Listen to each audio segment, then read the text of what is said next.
I'm Alex. I'm a past peer instructor who taught exploring creative writing, and in the future I will be an English professor teaching modern and contemporary poetry. The central message of my lesson plan was that there's a difference between academic plagiarism and creative influence and borrowing, so that when you're engaged in creative writing, you can still take influence from the authors that you love, and you can still borrow techniques from them and play with the same things that they're playing with, and it's okay in that setting, where that's not as okay in an academic setting. What I did to get this message across was I gave my students the article, The Ecstasy of Influence by Jonathan Lethem, which is an article that at first glance is just an argument for getting influence from other people and how every original idea seems to be influenced by outside sources. But when you reach the end, he has given a citation for every single sentence in the article, and you realize that even though he made this original argument, he had to rely on all of these outside sources to get to the point. Using something surprising is an automatic way to have your students engage with the material because they're already having this emotional reaction to it, and that's the first step to getting them to think intellectually about it because they're not going to want to engage with you in that way unless they're invested in the material.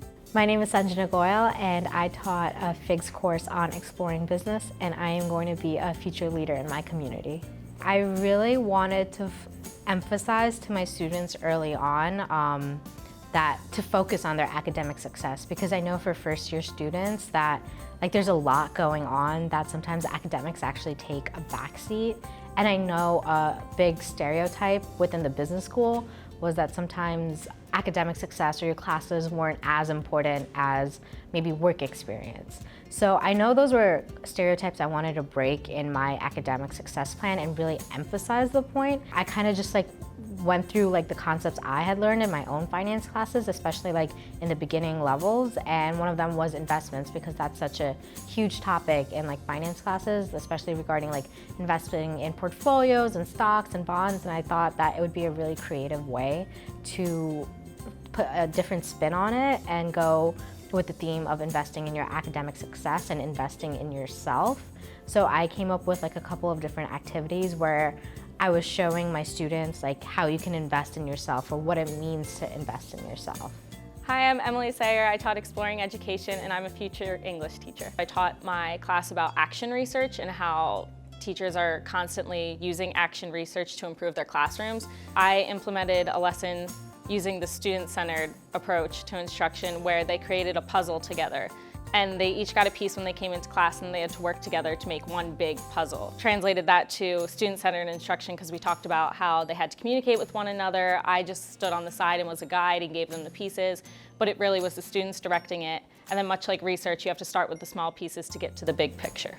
Hi, I'm Stephen Haverlock. I taught exploring diversity and social justice, and I'm a future change maker.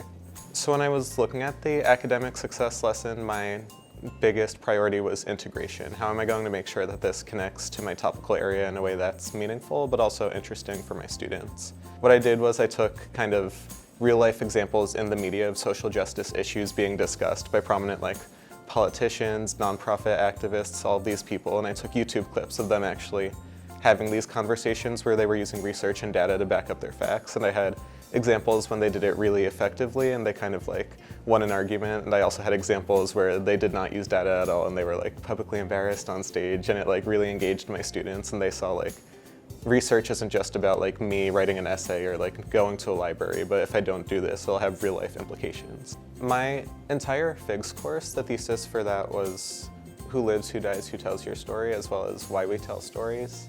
And so when looking at each week, I had an element of storytelling to it. So the thesis for the academic success was all about how do you tell an effective story using the resources that you have and making sure it's truthful, accurate, and substantiated. So I really started that class with looking at here is when people tell stories poorly and here's how they tell them effectively, and this is where research comes into it. I'm Ritika Desai. I taught exploring business and I'm a lifelong learner.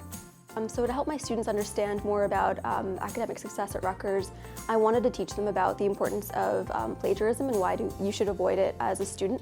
And to do this, since I taught business, we explored different advertising scandals that businesses faced. So companies falsely advertised a lot of their products, and it led to a lot of customers not being able to trust companies in the future and not buying their goods. So a way that I connected some of my interest in business advertising scandals back to academic success and plagiarism at Rutgers was by talking to my students about the business librarian on campus. So a lot of business students might think that they don't need to go to a library to do research, but on the other hand, a lot of business classes involve research and paper writing. So I introduced my students to Mei Ling Lo.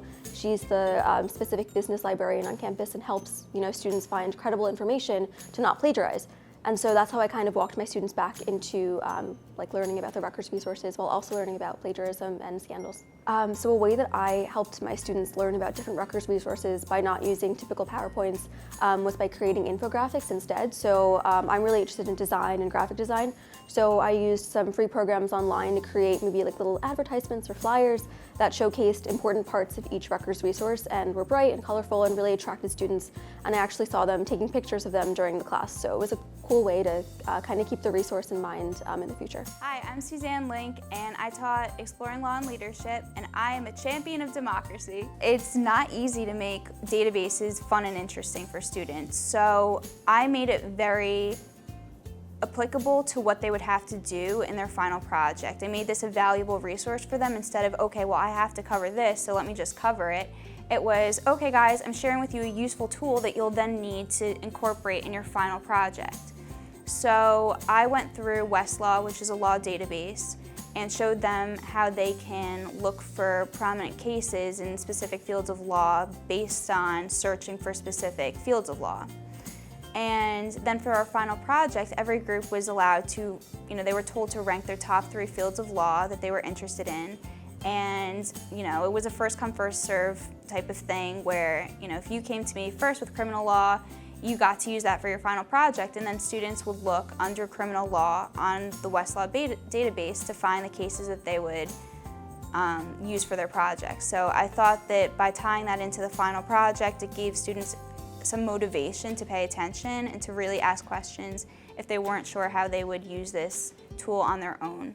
Hi, I'm Erin O'Neill. I was a peer instructor in fall 2017, teaching Exploring Meteorology, Weather and Climate, and my future goal is to be a weather forecaster on or off screen. My academic lesson plan was focused on the tools and resources that not only meteorologists use to make a successful forecast, but what tools and resources Rutgers students can use at the university to have a successful career here in their academics. I showed them a high-tech app where you can look at all of the radars across the nation and kind of see the weather, the different severe weather going on, the watches and warnings, and then also details about specific cells throughout the area. So if you're struggling to integrate the academic success portion into your lesson plans, the first thing I'd highly encourage to do is 1, take a look back at the other curriculum portfolios. I'm sure you'll be referencing them a lot.